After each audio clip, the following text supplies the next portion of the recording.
உழைப்பால் இவ்வுலகை வளமாக்கும் எனது அருமை விவசாய பெருமக்களுக்கு பிரவீனா அக்ரியின் பசுமையான வணக்கம். இந்த வீடியோவில் நான் உங்களுக்கு என்ன அறிமுகப்படுத்த போகிறேன்னு பார்த்தீங்கன்னா, நமது தயாரிப்பான அல்மைட்டியை பற்றி தான் பார்க்க போகிறோம். இதில் மொத்தம் பார்த்தீங்கன்னா 11 வகை நுண்ணீர்கள் 4 விதமான செயல்களை செய்யும். என்னென்ன நுண்ணீர்கள்னு சொல்கிறேன், நோட் பண்ணி வச்சுக்கோங்க. Acetobacter, Bacillus megaterium, Frateuria aurantia, Gluconacetobacter, Trichoderma harzianum, Pseudomonas fluorescens, Bacillus subtilis, Metarhizium anisopliae, Beauveria bassiana, Verticillium lecanii, Bacillus thuringiensis. அடுத்து பார்த்தீங்கன்னா பைரூக்கியாவும் செயல்படுது. ஃபஸ்ட்டு சொன்ன அசிடோபாக்டர் என்ன பண்ணுன்னு பார்த்தீங்க அப்படின்னா, வளிமண்டலத்தில் இருக்கக்கூடிய நைட்ரஜனை கிரகித்து கொடுக்கும்.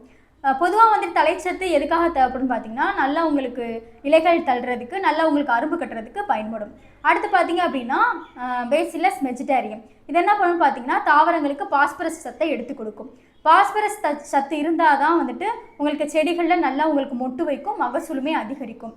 அடுத்து ஃப்ரெட்டூரியா அரன்சியா என்ன பண்ணுன்னு பார்த்தீங்கன்னா, பொட்டாஸ் சத்தை தாவரங்களுக்கு எடுத்து கொடுக்கும். ட்ரைகோடர்மா ஹெர்சியானம் என்ன பண்ணும் பார்த்தீங்க அப்படின்னா, செடிகளில் வரக்கூடிய வாடல் நோய், அனைத்து விதமான வாடல் நோய்களையுமே கட்டுப்படுத்தும். பேசிலஸ் சப்ஸ்டிலிஸ் இது என்ன பண்ணும் பார்த்தீங்கன்னா, செடிகளில் வரக்கூடிய அடிச்சாம்பல் மேல்சாம்பல் நோய்களை கட்டுப்படுத்தும். அடுத்து சூடோமோனாஸ் ஃப்ளோரசன்ஸ் இது என்ன பண்ணும் பார்த்தீங்க அப்படின்னா, நெல்லில் வரக்கூடிய குலை நோய், பாக்டீரியா இலைக்கர்கள் நோயை கட்டுப்படுத்தும்.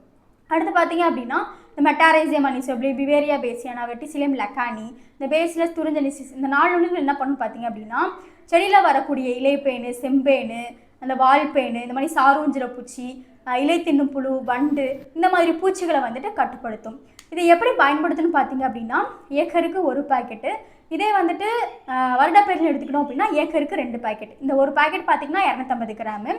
நீங்கள் தேவையான தண்ணியில் குறைஞ்சது ஒரு 3 நாள் ஊற வச்சுட்டு நீங்கள் ஸ்ப்ரேவும் பண்ணிக்கலாம், வேர்லையும் கொடுத்துக்கலாம்.